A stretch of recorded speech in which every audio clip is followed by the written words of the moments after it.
You ask Tiger to calculate. This deals with linear inequalities with one unknown. The final result is x smaller than 2. Let's solve it step by step. Swap sides.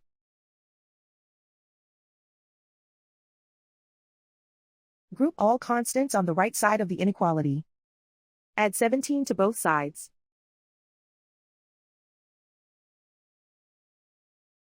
Group like terms.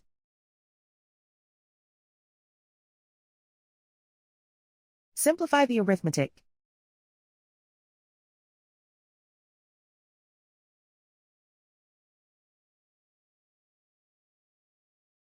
Isolate the x.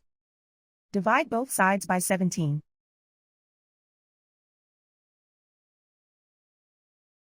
Simplify the fraction.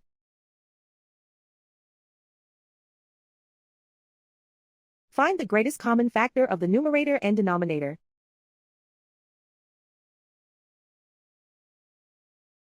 Factor out and cancel the greatest common factor.